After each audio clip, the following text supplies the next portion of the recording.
Good evening India. Hi friends, आज हम सीखते हैं वुड का पास्ट में नया रूल। मीन्स वुड को पास्ट में किस तरीके से यूज़ किया जाता है, चलिए सीखते हैं। दोस्तों, किसी व्यक्ति को चिढ़ाना या परेशान करना, कभी कभी कई लोग उनकी हरकतों पर चिढ़ाते हैं, उनकी एक्टिविटीज़ पर चिढ़ाते हैं। तो किसी को चिढ़ाना या परेशान करना, टीज़। किसी लड़की को परेशान करना या उसको छेड़छाड़ करना, उसको बोलते हैं ईव टीजिंग। किसी लड़के के साथ छेड़खानी करना या उसे सताना, उसको बोलते हैं एडम टीजिंग। दोस्तों, किसी व्यक्ति को उसके काम के समय परेशान करना, जब वो पढ़ाई कर रहा हो या कोई काम कर रहा हो तब उसे परेशान करना, तो उसे इंग्लिश में बोलते हैं डिस्टर्ब। मीन्स काम के समय किसी को परेशान करना, डिस्टर्ब। किसी व्यक्ति को किसी आदत के लिए या किसी बुरी आदत के लिए बार बार टोकना, उसे इंग्लिश में बोलते हैं नैग। जैसे कई बार हमारी मम्मी हमें टोकती है कि मंगलवार को नाखून मत काटना, शनिवार को बाल कटवाने मत जाना। ये कुछ छोटी छोटी हमारी बैड हैबिट्स हैं, इसके लिए मम्मी हमें टोकती है। अगर मैं कहूँ मेरी बैड हैबिट्स के लिए मेरी मम्मी मुझे टोकती है, तो मैं कैसे बोलूँगा? माई मदर नेग्स मी। और किस लिए टोकती है? बुरी आदतों को छोड़ने के लिए। तो मैं कैसे बोलूँगा? My mother negs me to quit bad habits. Quit means छोड़ना, त्यागना। तो मेरी माँ मुझे बार बार टोकती है। कई बार हम दांत काटते हैं, या कई लोगों को देखा होगा आपने, मुंह से दांत ये नाखून चबाते हैं। नाखूनों को चबाना, बाइट द नेल्स, ये भी एक बुरी आदत है। It's a bad habit. और अगर हमें कहना है कि ये आदत छोड़ो, तो कैसे बोलेंगे? Quit this habit. तो दोस्तों, कई बार कई लोग हमें बैड हैबिट्स को छोड़ने के लिए नैग करते हैं। कई बार ऐसा होता है कि कुछ लोग जो अपने काम को छोड़ करके दूसरे लोगों के कामों में दखल अंदाजी देते हैं। किसी व्यक्ति के काम में दखल अंदाजी देना, इंटरफेयर। जैसे कई बार हम दूसरे लोगों के कामों में दखल अंदाजी देते हैं। अरे ऐसा मत करो, अरे ऐसा हो जाएगा, तुम्हें कुछ नहीं मालूम।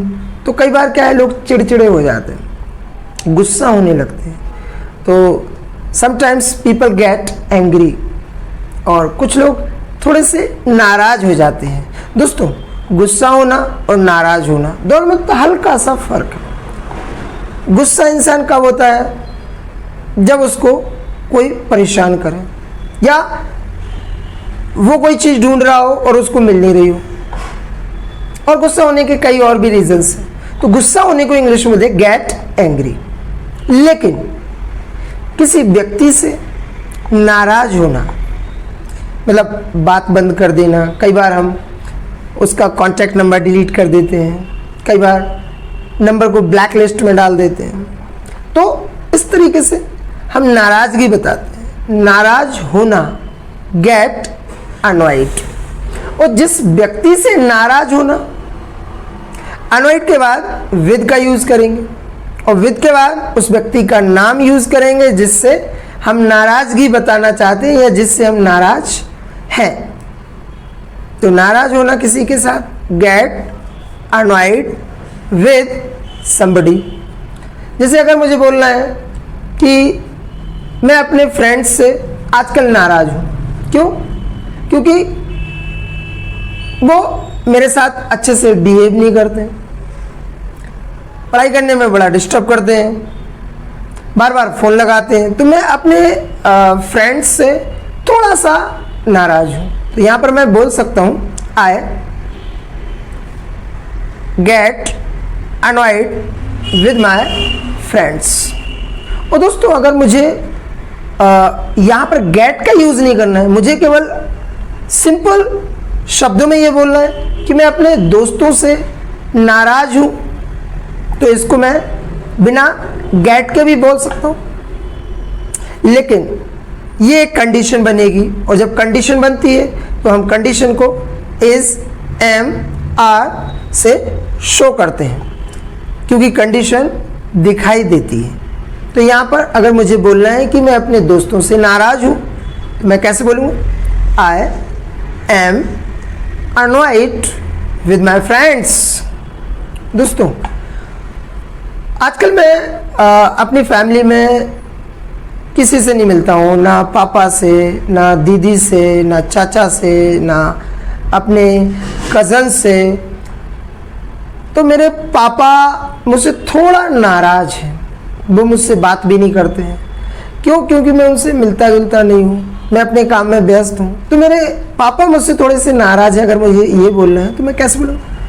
My father is annoyed with me. तो यहाँ पर मैं नाराज होने के लिए ये कंडीशन बता रहा हूँ कि इस तरीके से हम अनॉयड वर्ड का यूज़ कर सकते हैं।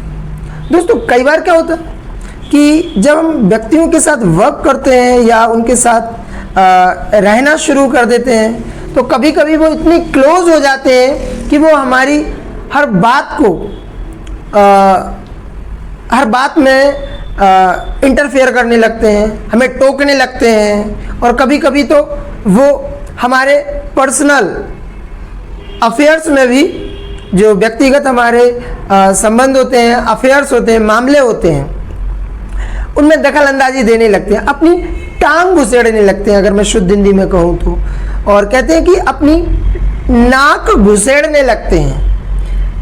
अगर किसी व्यक्ति को हमें बोलना है कि मेरे मामलों में अपनी नाक मत घुसेड़ो, अपनी टांग मत अड़ाओ, तो इसको कैसे बोलेंगे? डोंट पोक your nose into my affairs. किसी से बार बार सवाल जवाब करना, उसके आगे पीछे घूमना, दिन भर उससे वार्तालाप करना, मतलब उसको परेशान करना। कई बार लोग हमें बहुत हद तक परेशान करते हैं।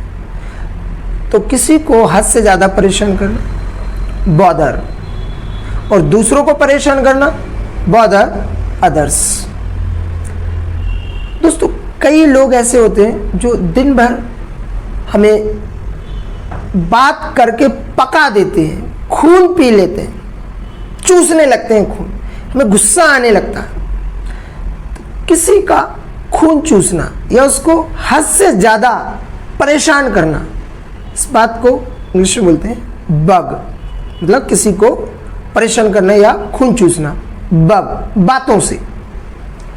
ये छोटे छोटे बच्चे कई बार उलझुल सवाल पूछते रहते हैं, क्या कर रहे हो, कैसे हो, बार बार पूछते रहते हैं। मम्मी ये ऐसा क्यों है, ये बारिश क्यों हो रही है, तमाम प्रकार के क्वेश्चंस। तो दिमाग खराब हो जाता है। अगर हम ये कहें कि मेरा खून मत पियो, मुझे परेशान मत करो, तो इसको बोलेंगे डोंट बग मी। दोस्तों, कई बार जब हम दोस्तों से या दूसरे लोगों से कुछ चीज़ें मांगते हैं ज़रूरत पड़ने पर, कि मुझे एक दिन के लिए घड़ी दे देना या थोड़ा सा अपना मोबाइल देना, तो लोग बाग बहाने बना ले, और बैलेंस नहीं है, और ये घड़ी मेरे चाचा जी की है। और फिर बाद में पता चलता है कि ये घड़ी चाचा जी की नहीं, हकीकत में उसी व्यक्ति की। तो कई लोग बहाना बना लेते हैं।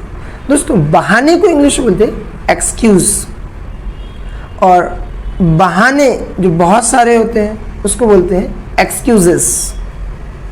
और एक ऐसा बहाना जो झूठा हो उसको बोलते हैं लैम एक्सक्यूज़। कई लोग झूठा बहाना बनाते हैं, अरे ये मेरे चाचा जी ने दिया, मैं नहीं दे पाऊँगा, ये उनकी घड़ी है तो मुझे डांटेंगे, तो इस टाइप से बहाने बनाते हैं। तो जब अगर किसी का झूठा बहाना पकड़ा जाए तो हम बोल सकते हैं ये एकदम झूठा बहाना है। It's a lame excuse. Lame means लंगड़ा बहाना, मतलब जो लड़खड़ा के चलता, कि ऐसा बहाना खड़ा ही नहीं हो पा रहा, झूठा है एकदम, तो हम उसको बोलते हैं इट्स अ लैम एक्सक्यूज़। दोस्तों, बहाने बनाना ये तो कॉमन बात है, आपके लिए भी मेरे लिए भी। तो बहाने बनाने को इंग्लिश में बोलते हैं मेक एक्सक्यूजेस। आजकल की बात करें तो ऐसा काम मैं करता नहीं हूँ और मुझे ज़रूरत भी नहीं पड़ती। जब भी मैं किसी से बात करता हूँ डायरेक्टली बात करता हूँ, हाँ या ना, लेकिन मैं बहाने नहीं बनाता हूँ। Nowadays I don't make excuses।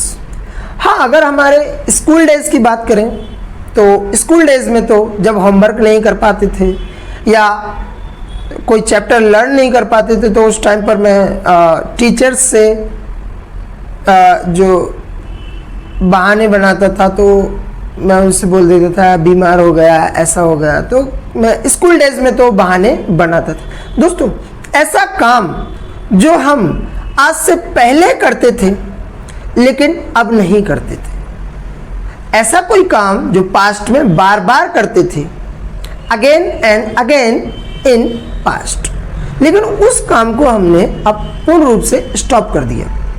अब वो काम हम नहीं करते। तो किसी पास्ट की आदत को बताने के लिए हम यूज टू का यूज करते हैं। जैसे मुझे बोल रहा हूं कि मैं अपने स्कूल डेज में बहाने बनाता था, तो कैसे बोलूंगा? I use to make excuses in my school days. दोस्तों, अगर मुझे बोल रहा हूं कि मैं अपने स्कूल डेज में स्याही पेन से लिखा करता था, अब स्याही पेन जो है मैं अब यूज नहीं करता, और स्याही पेन को बोलते हैं फाउंटेन पेन। अब उस पेन का यूज मैं अपने स्कूल डेज में करता था। पास्ट की बात बताओ तो कैसे बोलूंगा? I use to use fountain pen in my school days. तो जो यूज टू है वो मेरी पास्ट की हैबिट को शो करता है कि ऐसा काम हम पास्ट में बार बार करते थे, लेकिन उस काम को अब हम बिल्कुल नहीं करते हैं। किसी की नकल करना, कॉपी, लेकिन किसी की हूबहू नकल करना मीन्स डिट्टो नकल करना, उसको इंग्लिश में बोलते हैं इमिटेट। और दूसरों की नकल करना, इमिटेट अदर्स। जैसे कई बार कुछ बच्चे अपने टीचर्स की नकल करते हैं, जो टीचर्स चश्मा पहनते हैं, बार बार ऐसे ऊपर ऊपर करते हैं इस तरीके से, तो वो बच्चे भी अपने टीचर्स की ऐसे नकल करने लगते हैं। ऐसा काम मैं अपने स्कूल डेज में बिल्कुल नहीं करता था, लेकिन मेरे कुछ दोस्त थे जो स्कूल डेज में दूसरों की नकल करते थे। जब स्कूल से छुट्टी होकर हम घर जाते थे, उस टाइम पर दूसरों की स्टाइल में चलकर दिखाना, दौड़कर दिखाना, कभी कभी बड़ों की आवाज़ में बोलना, ये उनको अच्छा लगता था। तो मेरे कुछ दोस्त थे जो वो पहले दूसरों की नकल करते थे। इस बात को अगर मुझे बोलना है कि मेरे दोस्त पहले दूसरों की नकल करते थे, तो कैसे बोलेंगे? Some of my friends used to imitate others in school days. दोस्तों, अगर मुझे आपसे पूछना हो कि आप दूसरों की नकल करते थे स्कूल डेज में, किसी की कॉपी करते थे, अब इस बात को कंफर्म करने के लिए मैं क्वेश्चन डिड से बनाऊंगा, क्योंकि ये बात पास्ट की है और पास्ट का जो भी क्वेश्चन हम बनाते हैं वो डिड से बनाते हैं। तो मैं कैसे पूछूंगा कि आप अपने स्कूल डेज में नकल करते थे क्या? Did you used to imitate others in school days? दोस्तों, यहां पर मैंने जो एक वर्ड यूज किया है, यूज टू, इसकी स्पेलिंग USETO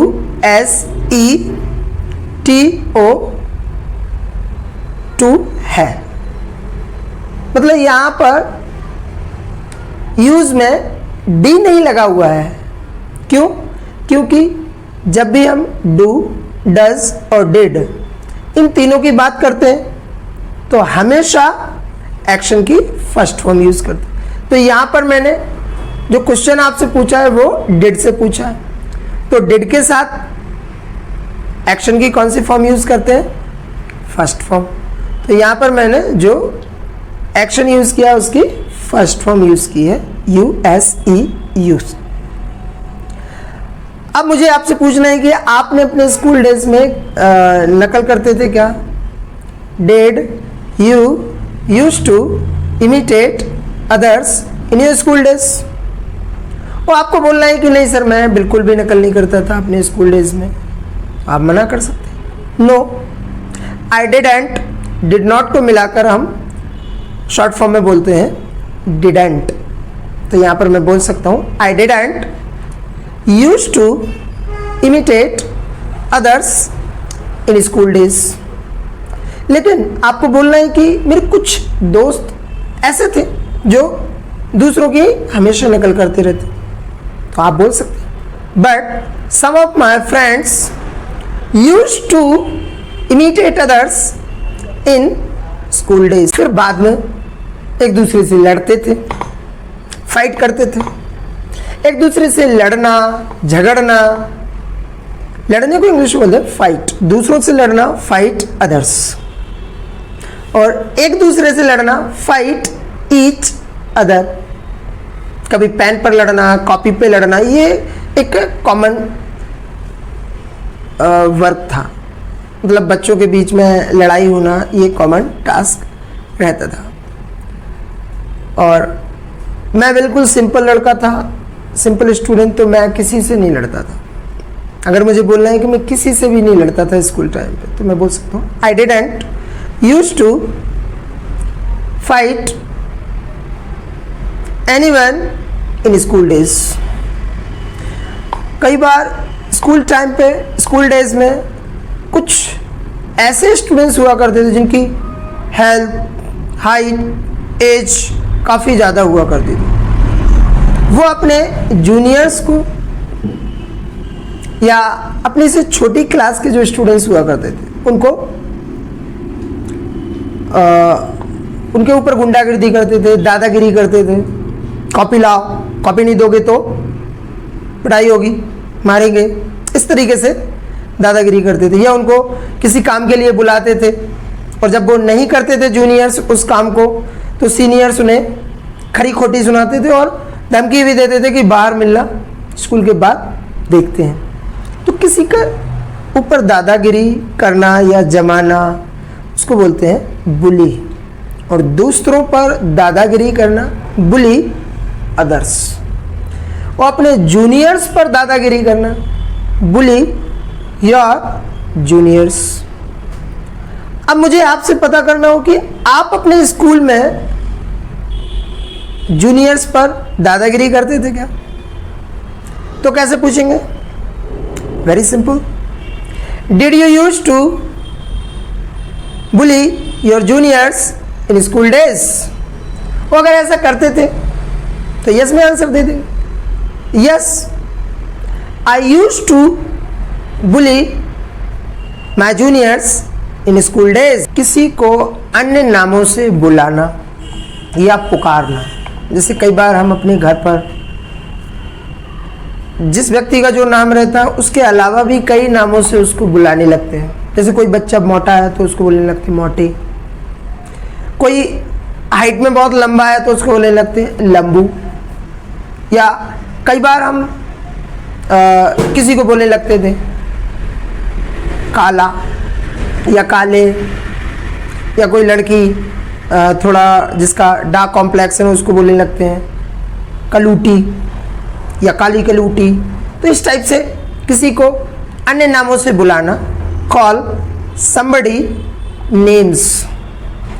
ऐसा स्कूल में तो अक्सर होता रहता था कि अपने फ्रेंड को किसी नाम से बुला रहे हैं, किसी लड़की को किसी नाम से बुला रहे हैं, किसी टीचर को अलग नाम से बुला रहे हैं। जैसे कई लोग जो चश्मा लगाते हैं उनको अक्सर स्कूल में बोलते हैं चश्मिश।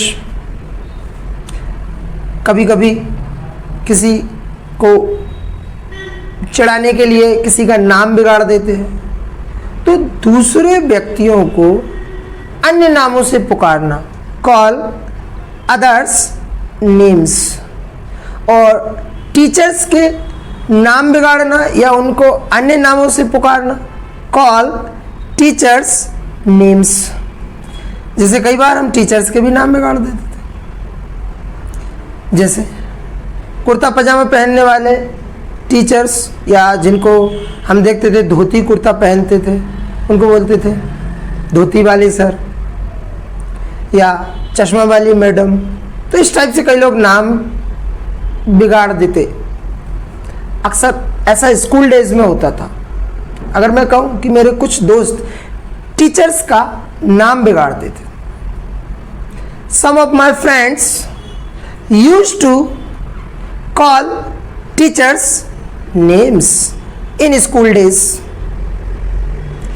अगर आप बात मेरी करें, if you talk about me, मैं आज भी किसी का नाम नहीं बिगाड़ता हूं। जिस व्यक्ति का जो नाम है मैं उसको उसी नाम से बुलाता हूं। तो ऐसा काम मैं पहले भी नहीं करता था, और अगर मुझे बोलना है कि ऐसा काम मैं पहले भी नहीं करता था, तो I didn't use to call teachers names in school days. दोस्तों, हम जब भी स्कूल डेज की बात करते हैं तो हमें अपने पुराने दिनों की याद आने लगती है कि वो स्कूल के गेट पर झूला झूलना, झाड़ियों में छुपना, लुका छुपी खेलना, स्कूल की छत पर दौड़ लगाना, फिर शाम को उस पर पतंग उड़ाना। अगर हम बात करें कि स्कूल डेज की मुझे बहुत याद आती है तो इसको बोल सकते हैं I miss my school days.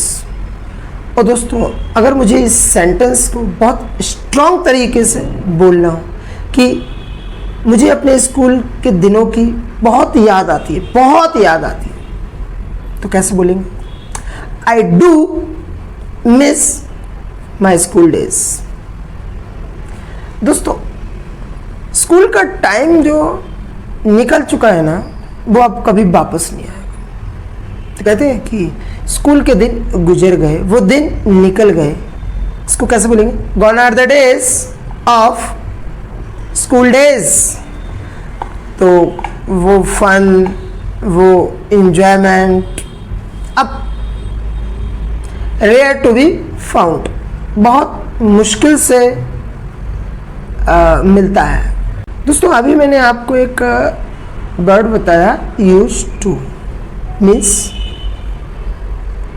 ऐसा काम जो हम पहले बार बार करते थे के लिए यूज टू का यूज करते हैं। अगर हम चाहें कि अपनी लैंग्वेज में खूबसूरती बढ़े, हमारी भाषा और मधुर हो, इफ़ेक्टिव हो, तो उसको स्वीट बनाने के लिए, पोलाइट बनाने के लिए हम यूज टू की जगह वुड का यूज़ भी कर सकते हैं। और जब हम यूज टू की जगह वुड का यूज़ करेंगे तो लैंग्वेज में पोलाइटनेस, काइंडनेस और स्मार्टनेस आती है। तो अगर मैं यहाँ पर कहना चाहूँ कि मैं अपने स्कूल डेज में बहुत मज़े करता था, अब मज़े करना, हैव अ फन। अगर मुझे बोलना है कि मैं अपने स्कूल डेज में बहुत मज़े करता था, तो कैसे बोलेंगे? I would have a fun in my school days. दोस्तों, मैंने यहाँ पर यूज टू की जगह वुड का यूज़ किया। तो अगर हम अपनी भाषा में मधुरता लाना चाहते हैं तो अपनी किसी पास्ट की हैबिट के लिए हम यूज टू के स्थान पर वुड वर्ड को यूज़ कर सकते हैं। स्कूल टाइम में जब हम लोग टाइम पर होमवर्क नहीं करते थे तो काफ़ी बहाने बनाते थे। अगर मुझे बोलना है कि मैं स्कूल टाइम में, स्कूल डेज में बहाने बनाता था कि सर बुखार आ गया था तो मैंने होमवर्क नहीं कर पाया, मैं बाहर चला गया था तो होमवर्क नहीं कर, रिश्तेदार आ गए थे इसलिए होमवर्क नहीं कर पाया, कई प्रकार के बहाने। तो अगर मुझे बोलना है कि मैं अपने स्कूल डेज में बहाने बनाता था, I would make excuses in school days. अब दोस्तों इतना याद रखिएगा कि वुड के साथ हम हमेशा एक्शन की फर्स्ट फॉर्म यूज़ करते हैं। तो यहाँ पर मैंने वुड के बाद मेक एक्शन की फर्स्ट फॉर्म यूज़ की है। टीचर्स हमें पनिश करते थे, मुझे बोलना है टीचर्स वुड पनिश अस। और कभी कभी जब गुस्सा आता था तो वो डांटते भी थे। डांटने को इंग्लिश में बोलते स्कोल्ड। तो कैसे बोलेंगे? दे वुड स्कोल्ड अस। और जब बात सर से ऊपर निकल जाए, पानी सर से ऊपर भागने लगे, भरने लगे, तो फिर वो मारते भी थे। और किसी को मारना बीट, और ऐसा मारना कि लाल पीला नीला पीला हो जाए, निशान बन जाए। कभी कभी आपने देखा होगा जब किसी को घूसा मारते हैं या गाल पर कभी किसी को चोट लग जाए तो 2-4 दिन बाद नीला पीला फिर काला पड़ने लगता। तो किसी को मार मार कर नीला पीला कर देना, beat somebody black and blue. तो कभी कभी टीचर्स जब बहुत गुस्से में होते हैं या होते थे तो वो ऐसा ही मारते थे हम लोगों को। They would beat us black and blue. दोस्तों एग्जाम्स के टाइम पर छोटी छोटी पर्चियां बनाकर उनमें क्वेश्चन के आंसर्स लिखकर पेपर के रूम में हॉल में ले जाना और नकल करना, क्रिप इन एग्जाम्स। कई मेरे ऐसे फ्रेंड्स थे जो पढ़ाई बिल्कुल नहीं करते थे, लेकिन जैसे ही एग्जाम्स आते थे तो एक दिन पहले छोटी छोटी पर्चियाँ बनाकर कहीं पेन में रख लेना, कहीं पॉकेट में फंसा लेना, कहीं शू में रख लेना, कहीं बालों में या कहीं वॉच के अंदर रख लेना, और फिर एग्ज़ाम हॉल में धीरे से बैठकर नकल करना। तो ऐसा काम मेरे फ्रेंड्स करते थे। मुझे बोलना है तो कैसे बोलेंगे? Some of my friends. अब देखिए सभी फ्रेंड्स तो करते नहीं थे, तो मैं ये तो बोल नहीं सकता ऑल ऑफ माई फ्रेंड्स, लेकिन कुछ फ्रेंड्स ऐसे थे जो नकल करते थे। तो यहाँ पर मैं बोल सकता हूँ some of my friends used to prevent exams in school days. अब दोस्तों यहाँ पर जो मैंने यूज्ड टू वर्ड यूज़ किया है, यहाँ पर आप अगर चाहते हैं कि आपकी भाषा में मधुरता हो, स्मार्टनेस हो, पोलाइटनेस हो, तो यूज्ड टू की जगह आप वुड का भी यूज़ कर सकते हैं। चलिए वुड का यूज़ करके देखते हैं। और हमें बोलना है कि हमारे कुछ फ्रेंड्स स्कूल डेज में नकल करते थे। Some of my friends would crib in exams in school days. दोस्तों अगर मुझे ये पूछना है या पता करना है कि आप अपने स्कूल डेज में नकल करते थे, चोरी छुपे पर्ची बनाकर एग्जाम हॉल में क्वेश्चन के आंसर्स लिखते थे, तो कैसे पूछेंगे? Did you use to crib in exams in school days? और आप नहीं करते थे तो आप बोल सकते no I didn't use to crib in exams in school days. दोस्तों लेकिन अगर मुझे बोलना है कि मेरे कुछ फ्रेंड्स नकल करते थे, तो मैं बोल सकता हूँ but some of my friends used to crib in exams in school days. दोस्तों जब आप क्वेश्चन डिड से बनाएंगे तो आपको यूज टू का यूज करना होगा, और जब आप क्वेश्चन में यूज टू का यूज करेंगे तो आंसर भी आपका यूज टू में ही आएगा। लेकिन अगर आप चाहते हैं कि आप पास्ट की हैबिट के लिए क्वेश्चन वुड से बनाएंगे या बनाना चाहते हैं, तो फिर जब आप क्वेश्चन वुड से बनाएंगे तो फिर आपको आंसर वुड में ही देना होगा। चलिए एक क्वेश्चन हम वुड से भी बना लेते हैं। बहाने बनाने को अभी मैंने आपको बताया मेक एक्सक्यूजेस। अगर मुझे आपसे पूछना हो कि आप स्कूल डेज में बहाने बनाते थे, तो यहाँ मैं पूछ सकता हूँ would you make excuses in school days. अब मैंने क्वेश्चन आपसे वुड से किया, तो इसका आंसर भी वुड में ही देना होगा। अब इसका आंसर आप यूज्ड टू में नहीं दे सकते। ये इंग्लिश की खास बात है कि जैसा क्वेश्चन पूछा जाएगा आंसर भी वैसा ही आपको देना होगा। अब मैं यहां पर आंसर दे सकता हूं कि मैं बहाने नहीं बनाता था, तो उसके लिए मैं बोल सकता हूं नो आई वुड नॉट, और वुड नॉट को हम लोग बोल सकते हैं वुडंट। तो यहां पर मैं बोल सकता हूं no I wouldn't make excuses in school days.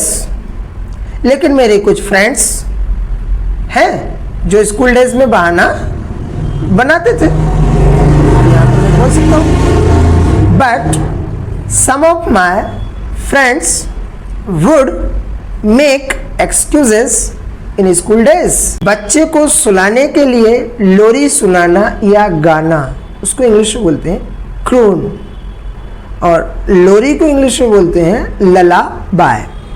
तो किसी को लोरी सुनाना, croon a lullaby to somebody.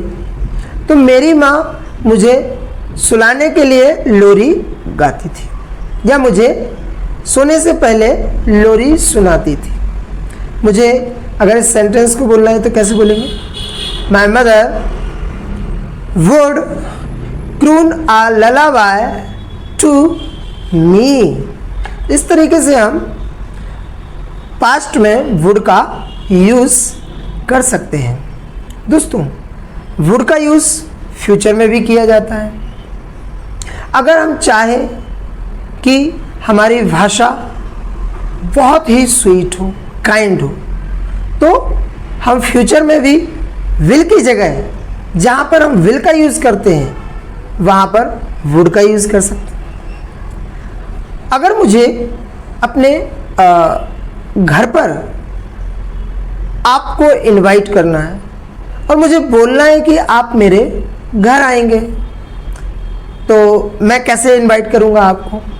Simple सा तरीका अपनाते हैं, will you come at my home. यहाँ पर अगर हम वुड का यूज़ करेंगे तो हमें थोड़ा सा अच्छा महसूस होगा, विल फील बेटर, गुड। तो किसी को इनवाइट करने के लिए मैं विल की जगह वुड का यूज़ कर सकता हूँ। जैसे मुझे अगर आपको बुलाना है कि आप मेरे घर आएंगे, तो कैसे बोलूँगा, कैसे इनवाइट करूँगा? Would you come at my home. तो इस तरीके से हम फ्यूचर में वुड का यूज़ कर सकते हैं। और अगर आपको आंसर देना है कि बिल्कुल आएंगे, तो आप आंसर दे सकते हैं, यस आई वुड कम।